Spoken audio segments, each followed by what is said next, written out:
Thanks for watching our extra coverage on WFMY Plus. That's what this is for. On days when the weather is a little extra busy or a lot more that we have to talk to you about, we want to be here to make sure you get that accurate information. It's as live 6:30. We'll keep this going for about 10 minutes as we track these showers and thunderstorms. Now, still a News 2 weather impact alert day for a couple of reasons. Obviously, we have the heat and the humidity. That's starting to relax ever so slowly going through our evening.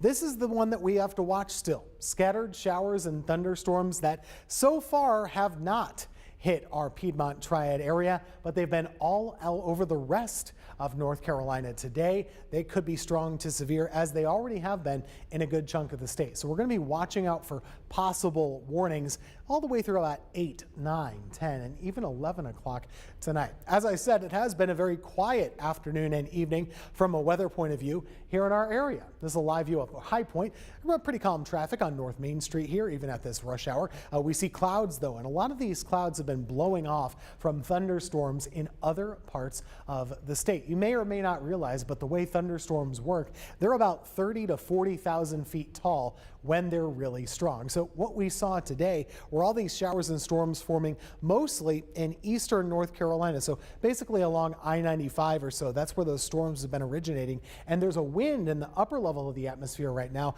blowing opposite of what you usually see from east to west. So what it's doing is it's taking the top levels of those clouds and just tearing them off like cotton candy, like you would just be picking off those strands. It's sending those clouds our way. So we have a nice overcast sky that's developed over our area, and that has made it a little bit more difficult right now for showers and storms to form because they like sunshine and they like heat and humidity. Still though, seeing some showers and storms pop up in the Charlotte area. We're not out of the woods yet, but it has cooled us off a little bit. Not that much. It's in the low 80s, actually feeling okay in Asheboro right now. 89 Greensboro, still in the 90s off to the north. You can tell that's where it's not quite as cloudy at this time. The feels like temperature, oh, it's still tough. Depends on where you are. Still feeling like the low 100s off to the north. We have all this humidity out there, and it's just really hard for your skin to cool down when there's all that humidity in the air. Sweating process doesn't really work the same way when it's sticky outside. Heat advisory continues through about 8 o'clock tonight, and then we'll have another one for tomorrow. It has been expanded and reissued going forward into your Thursday. It won't be quite as hot, but it's bad enough that we still want to have that place for you.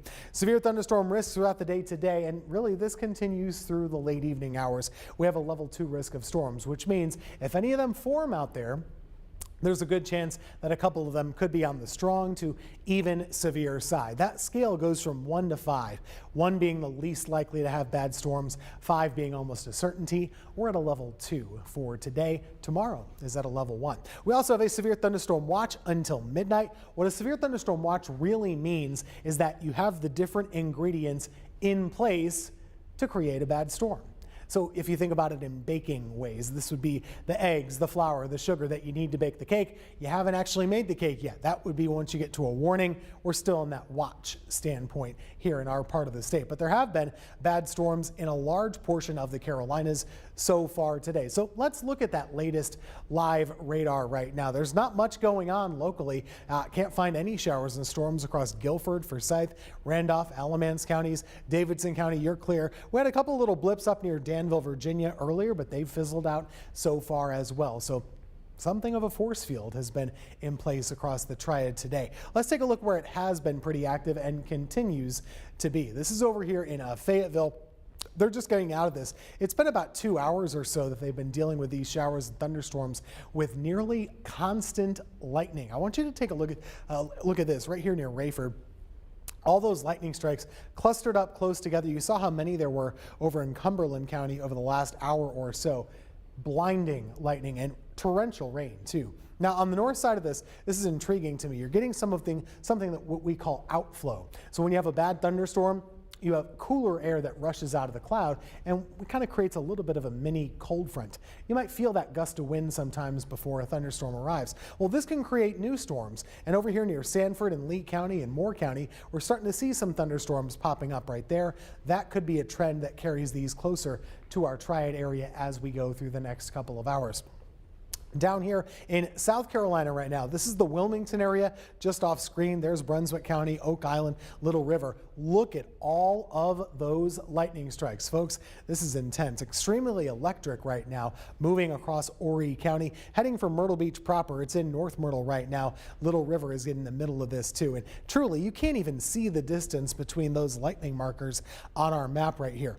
Heavy rainfall, lots and lots of lightning. And what we've seen in a lot of these storms today is that they're able to put down some really heavy wind gusts. So about 50, 60 mile per hour winds, downing trees and power lines. That's been an issue at times. I'm going to hang on this shot. We have really the luxury of a nationwide network of cameras that can show us the strong and severe weather anywhere at any time. This is a camera we have access to in North Myrtle Beach. So if you're familiar with the Grand Strand and that area, this will be on that northern side of town, up not too far from Little River. And it looks like we've timed this out perfectly right here. That is this severe thunderstorm rolling right into Myrtle Beach at this time. You can notice, of course, that darker cloud, we would call that a shelf cloud, usually the leading edge to really heavy rain, gusty winds too. But this camera already getting shaken in that breeze, and it almost has a little bit of a green tint to it, doesn't it? A lot of times you do get a little bit of a greenish color in advance of a severe thunderstorm. If there's any hail up in the clouds, that ice can actually filter some of that light and create a little bit of a greenish hue. Pretty amazing. Now, this is our lightning tracker, so look all across the state. Within just the last 15 minutes, there have been over 2,000 lightning strikes. Now, funny enough, none of them are in our area. As I said, we've still been dry locally, but boy, oh boy, these storms have had a ton of lightning strikes at this time. It's been the case in upstate South Carolina too. Greenville, Spartanburg, Charlotte's had some action as well. This is live right now. There's very close to the radar site from Greenville over to Spartanburg. That's one of those outflow boundaries I talked about. That's that cooler air rushing out ahead of a storm, the gust front, if you will. Really nasty stuff in South Carolina. Our futurecast does still pop up and create some thunderstorms in our area through about 10 p.m. So between 7, 8, 9, and 10 o'clock tonight, downpours, thunder, lightning could be possible. Even still, a strong to severe wind gust can't be ruled out. Whatever happens, we'll be fizzling down by around midnight. Hopefully you get missed. No one wants to have a power outage in a heat wave. Then for Thursday, we'll watch yet again for a little bit of a chance of a shower or storm going into the afternoon. The weather risk for tomorrow is lower than it is for today. Today we're at a level 2. Tomorrow is at a level 1. Storm threats through the rest of the evening. If you get a thunderstorm that develops, I'd mostly be concerned about wind damage and also lightning too on top of the rainfall. That rain could create some flooding if the storms move a little slowly. Hail, not as likely, but can't rule it out. We are not having tornadoes. It is not that kind of a weather system, folks. As far as severe thunderstorm risk for tomorrow, I mentioned it's a broad level 1 across pretty much all of the Carolinas.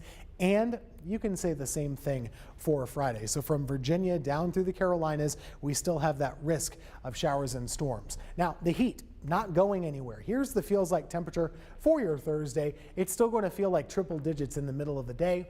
We do still have a heat advisory. So for Thursday, similar to the last couple of days, we're going to keep an eye on the thermometer, but also an eye on the radar. As far as how hot it'll feel through the next 5 days or so, it's getting a little better, but not all that much. Still brutally hot this weekend, but again, a little bit of improvement compared to where we were. Here is your 7-day forecast. We have extended our impact alert through tomorrow just to be on the safe side here. There's a lot of heat. There's a lot of storm potential out there still, but not quite as much as what we have outside for today. Before we let you go, I do want to go back to this weather camera that we were watching in the Myrtle Beach area. Looks like that thunderstorm is starting to roll into the Grand Strand right now.